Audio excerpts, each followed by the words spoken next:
बंधु मैंने आज कार्यक्रम को आपण मानक स्वागत। आज कार्यक्रमटी मेष राशि व्यक्ति विशेष मान बहुत गुरुत्वपूर्ण अटे कारण एही श्रावण मासरे आपणक जीवन में एक बड़ परिवर्तन होबाक जाउछि। आपणक जीवन में किछि विशेष घटना घटिबाक जाउछि कारण एही श्रावण मासरे किछि प्रमुख ग्रह निजर राशि परिवर्तन करबाक जाउछन्ति एवं पूर्वरु किछि प्रमुख ग्रह निजर राशि मध्य परिवर्तन करि सारिछन्ति जेपरिक देवगुरु बृहस्पति, शनि, राहु, केतु एमाने निजर राशि परिवर्तन करि सारिछन्ति।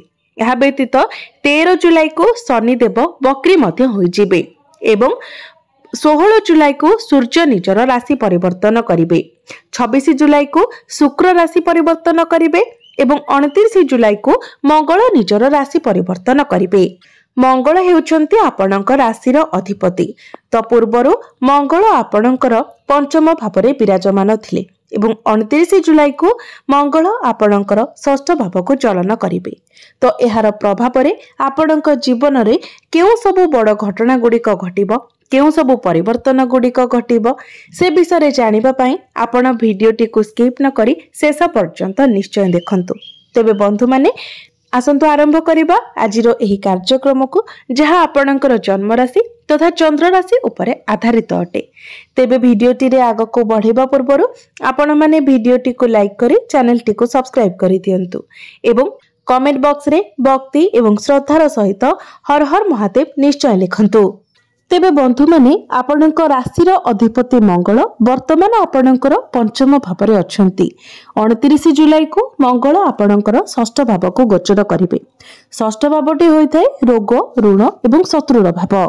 तेबे जे पर्यंत मंगल आपणकर पंचम भावरे रहिछंती से पर्यंत स्वास्थ्य आपणकर बहुत भल रहिबो, पाठ पढ़ा मध्य आपणकर बहुत भल रहिबो।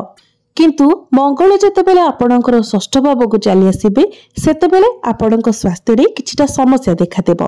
आपणको आपणकर खाद्य पानीय प्रति विशेष जत्न नेबार अछि। जेतेबेले आपण कोनोसी जगह को ट्रैवल करूछंती, बाहर को जाउछंती सेतेबेले विशेष भाबरे आपणको निज स्वास्थ्यर जत्न नेबार अछि। तेबे विद्यार्थी मानक पई श्रावण मासटी बहुत भल रहिबो। श्रावण मास परे मध्य आपणक पई समय बहुत भल रहुछि। वर्तमान सूर्य आपणकर तृतीय भावरे अछंती। आपणकर तृतीय भावरे देवगुरु बृहस्पति मध्य अछंती। तो आपणकर तृतीय भावरे सूर्य एवं गुरु जीवात्मार जोग निर्माण करूछंती जहा आपणकर शिक्षा क्षेत्र पई बहुत भल रहुछि।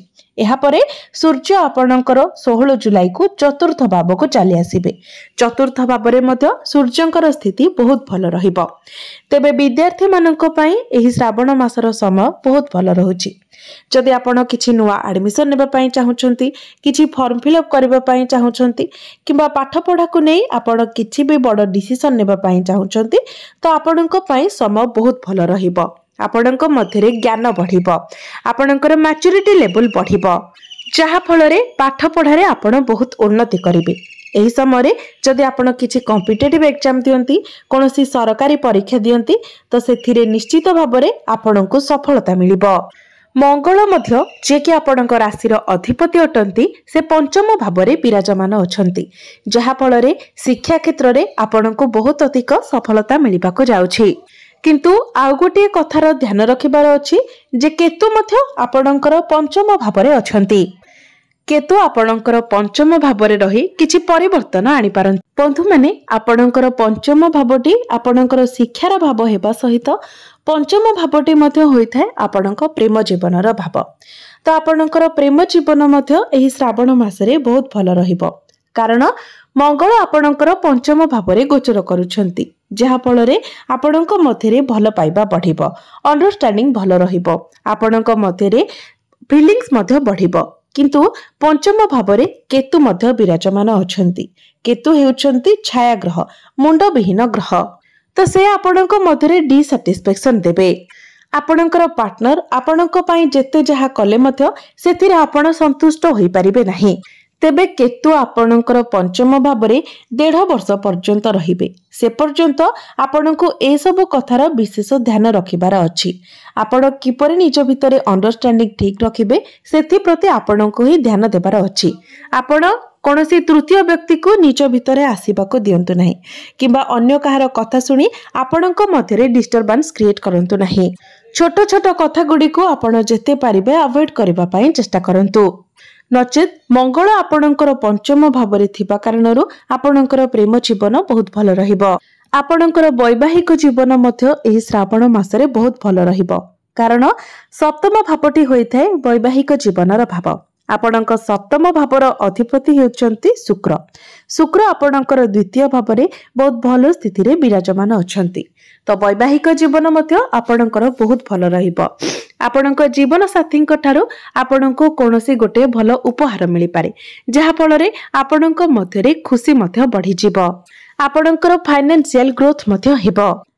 कोनोसी खुशी खबर मध्य आपणको प्राप्ति हेबो। परिवार रे हस खुशीर माहौल लागि रहिबो। आपणको प्रत्येक क्षेत्र रे आपणक जीवन साथींकर सपोर्ट मिलिबो। किंतु 26 जुलाई को शुक्र आपणकर तृतीय भाव को चली आसीबे। तृतीय भावटी को कुंडली रे भलो बोली माना जाय न थाए। तो 26 जुलाई परे आपणक जीवन साथींक स्वास्थ्य रे किछिटा समस्या देखा देई पारे। एलर्जी, इन्फेक्शन, थंडा, काश एभली छोट छोट किछिटा समस्या देखा देई पारे। भाग्य दृष्टि जदि देखिबा तो श्रावण मासटी आपणक भाग्य दृष्टि मध्य बहुत भल रहिबो। एही श्रावण मासरे आपणकर भाग्य प्रत्येक क्षेत्र रे आपणको साथ देबो कारण आपणक भाग्य भावर अधिपति हेउछंती देवगुरु बृहस्पति जे कि आपणकर तृतीय भाव में विराजमान अछंती। किंतु गुरुंकर दृष्टि नवम भाव उपरे रहुछि। सूर्यंकर दृष्टि मध्य नवम भाव उपरे रहुछि एवं मंगलंकर दृष्टि मध्य आपणकर नवम भाव उपरे रहुछि। तो निश्चित भाव में प्रत्येक क्षेत्र में आपणको सफलता मिलिबाको जाउछि। आपणकर भाग्य बल रे खूब कम परिश्रम रे अधिक सफलता पाई परिबे। तेणु भाग्य संबंधित जदि आपण किछि कार्य करबा को चाहउचंती आपण आखि बंद करी ताहा करि परिबे। एही समय आपण किछि बड़ कार्यर आरंभ करि पारंती, किछि बड़ इन्वेस्टमेंट मध्य करि पारंती किंबा कोनोसी बड़ जिनिस आपण किणा किणी करि पारंती। एही समय जदि आपण शेयर मार्केट, स्टॉक मार्केट किंबा ट्रेडिंग रे काम करूछंती तो अचानक आपणको धन लाभ हेबार संभावना रहुछि। आपण कोनोसी शुभ मांगलिक कार्यर आयोजन मध्य करि पारंती कारण गुरु निजर स्वराशि को देखुछंती। तेबे गुरु आपणकर तृतीय भाव में थिबा हेतु आपणको टिके भागदौड़ करबाको पड़िबो किंतु सफलता निश्चित भाव में आपणको मिलिबो। क्यारियर कथा जदि कहिबा क्यारियर को नेकी आपण टिके अधिक यात्रा करि पारंती। आपणको अधिक ट्रैवल करबाको पड़ि पारि कारण आपणकर क्यारियर भाव अर्थात दशम भावर अधिपति शनि आपणक द्वादश भाव में गोचर करुछंती जहा बल रे काम कार्य को नेकी आपणको टिके अधिक भागदौड़ करबाको पड़िबो। आपणक उपरे कार्यभार मध्य अधिक रहिबो कारण वर्तमान आपणक राशि रे शनि 7.5 मध्य चालुछि जहा फल रे आपणक उपरे रेस्पोंसिबिलिटी अधिक रहिबो, कार्यभार अधिक रहिबो। बेले बेले आपणको एपरि लागिबो जे आपणको दरकारठो अधिक काम दिया जाउछि। आपणको उपरे अधिक रेस्पोंसिबिलिटी रहुछि। तेबे मने रखंतु आपण निजर कार्य क्षेत्र रे जेते पारिबे आर्गुमेंट ठारू दूरे रहिबा पई चेष्टा करंतु। एही समय आपणकर निजर कार्य क्षेत्र रे परिवर्तनर चिंताधारा आसीबो, निजर कार्य को छाड़ीबार चिंताधारा आसीबो। किंतु मने रखंतु आपण जहाँ भी डिसीजन नेबा पई चाहुछंती ता पूर्वरु बहुत भल भाबरे चिंता करी आपण आगको बढ़ंतु नचेत आपण ही हैरान होई पारंती।